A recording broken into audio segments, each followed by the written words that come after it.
My dear students and parents, this is Daniel and welcome back to our channel. NEET 2024 examination பல்வேறு சர்ச்சைகளோடு தான் நடந்துட்டு வருது. இந்த இதில் பார்த்தீங்க அப்படின்னா கிரேஸ் மார்க் கொடுக்கப்பட்ட 1563 மாணவர்களுக்கு மறுதேர்வு அப்படிங்கிறது கடந்த வாரத்தில் நடத்தப்பட்டது. அந்த மாணவர்களுடைய OMR ரெஸ்பான்ஸ் சேலஞ்ச் பண்ணுவதற்கான கடைசி தேதி நேற்றுக்கு 29ஆம் தேதியோடு முடிந்தது.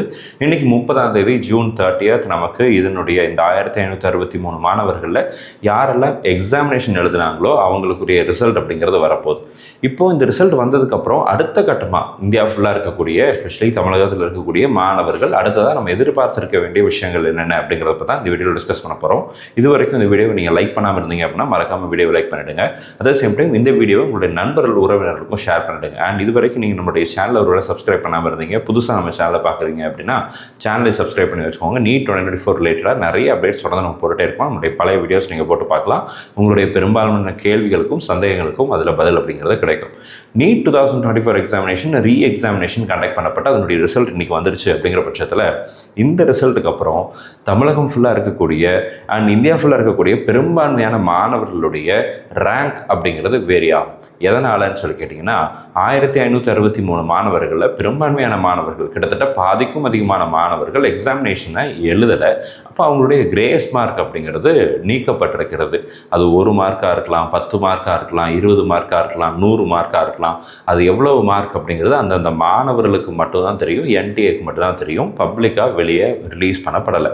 அப்போ அவங்களுடைய மார்க் அப்படிங்கிறது டெஃபினட்டாக வேரி ஆயிருக்கு. அட் த சேம் டைம் கொஞ்சம் பேர் எக்ஸாமினேஷன் எழுதியிருக்கிறாங்க. அவங்களுடைய பெர்ஃபார்மன்ஸின் அடிப்படையில் அதாவது லாஸ்ட் டைம் மே மாதம் 5ஆம் தேதி நடந்துச்சு இல்லைங்களா, அந்த எக்ஸாமில் வந்த மார்க்கை விட இந்த இதில் மார்க்கில் வேரியேஷன்ஸ் அப்படிங்கிறது இருக்கும். ஒன்று அதிகமாக வாங்கியிருக்கலாம் அல்லது கம்மியாக வாங்கியிருக்கலாம். எப்படி இருந்தாலும் அந்த 1563 மாணவர்களுடைய மதிப்பெண்கள் என்டையராக சேஞ்ச் ஆவதற்கான வாய்ப்புகள் அப்படிங்கிறது நிறையவே இருக்குது. இந்த நேரத்தில் அவங்களுடைய மதிப்பெண்கள் மாறுச்சு அப்படின்னா அதனுடைய ரேங்க் அப்படிங்கிறதும் கண்டிப்பாக மாறும். அப்போது அந்த மாணவர்களுக்கு மட்டும் ரேங்க் அப்படிங்கிறது சேஞ்ச் ஆகாது, இந்தியா ஃபுல்லாக இருக்கக்கூடிய பெரும்பான்மையான மாணவர்களுக்கு ரேங்க் அப்படிங்கிறது சேஞ்ச் ஆகும். இந்த 720 மார்க்குக்கு 720 மார்க் எடுத்த மாணவர்கள் இருக்கிறாங்கல்ல, அவங்களுடைய ரேங்க் அப்படிங்கிறதுல கூட ஒரு சில மாணவர்களுடைய ரேங்க் அப்படிங்கிறது வந்து சேஞ்ச் ஆகுமோ அப்படின்னு சொல்லி எதிர்பார்க்குறோம். பிகாஸ் 720 எத்தனை பேர் இந்த எக்ஸாமினேஷன் எழுதியிருக்கிறாங்க அப்படிங்கிறது நமக்கு தெரியலை. அப்போது இதில் பார்க்கும்போது பெரும்பான்மையாக ஒரு 715 மார்க்குக்கு மேலே 719 718 எல்லாம் இருந்துச்சு இல்லைங்களா, அந்த ரேங்க் எல்லாமே மாறுதுன்றதுனால இந்த top 8th rank 9th rank இந்த ரேங்கே மாறுதுன்றதுனால கண்டிப்பாக டெஃபினட்டாக நமக்கு வந்து வருகிற 68 69 அந்த ரேங்க் மாறுறதுனால நம்மளுடைய ரேங்க் அப்படிங்கிறதுமே சேஞ்ச் ஆகுறதுக்கான வாய்ப்புகள் அப்படிங்கிறது தான் பெரும்பான்மையாக இருக்குது. அப்போ NTA தரப்புல இருந்து ஒரு புதிய ஸ்கோர் கார்டு அப்படிங்கிறது வந்து நமக்கு ரிலீஸ் பண்ணுவாங்க. அந்த ஸ்கோர் கார்டில் நம்மளுடைய மார்க்கில் எந்த சேஞ்சஸும் இருக்காது. பிகாஸ் நம்ம யாருமே எக்ஸாமினேஷன் எழுதலை. So there won't be any change in our mark. நம்மளுடைய மார்க்கில் சேஞ்சஸ் இருக்காது. ஆனால் நம்மளுடைய ரேங்க்கில் நம்மளுடைய ஜென்ரல் ரேங்க் கவுன்சிலிங்குரிய ரேங்க்லையும் ஆல் இண்டியா ரேங்க்லையும் அட் த சேம் டைம் நம்மளுடைய கம்யூனிட்டி கேட்டகரி வைஸ் ரேங்க்லையும் ஒரு சின்ன சேஞ்சஸ் அப்படிங்கிறது இருக்கும். இந்த சேஞ்சஸ்னால கட் ஆஃப் மார்க்கில் ஏதாவது வேரியேஷன் வந்துருமான்னு கேட்டிங்க அப்படின்னா அப்படி பெரிய வேரியேஷன் அப்படிங்கிறது வருவதற்கான வாய்ப்புகள் அப்படிங்கிறது இல்லை. இந்த கிரேஸ் மார்க் அப்படிங்கிறது இந்த கருணை மதிப்பெண்கள் அப்படிங்கிறது எத்தனை பேர் கொடுக்கப்பட்டதுன்னா 1563 மாணவர்களுக்கு தான். அவங்க எல்லாருமே பெரும்பான்மையாக நார்த் இந்தியாவை சேர்ந்த மாணவர்களாகத்தான் இருக்கிறாங்க. தமிழ்நாட்டில் யாரும் இல்லை.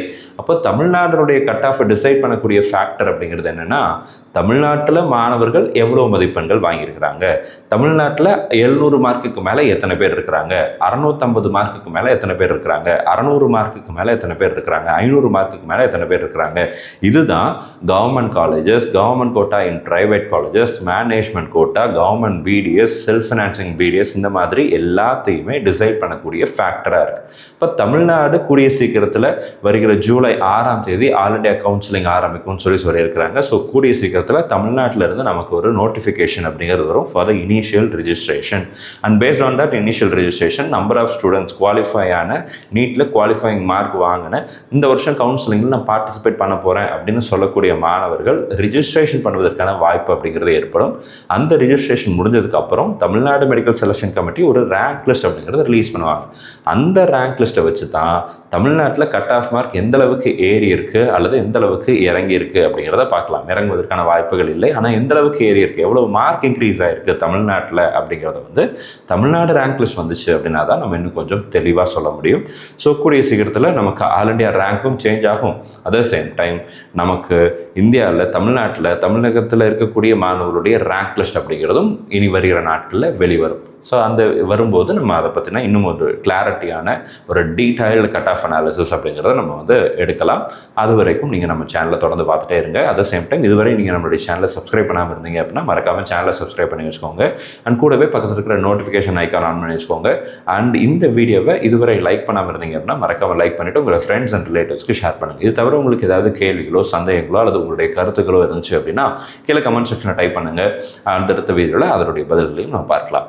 All the very best and thank you so much.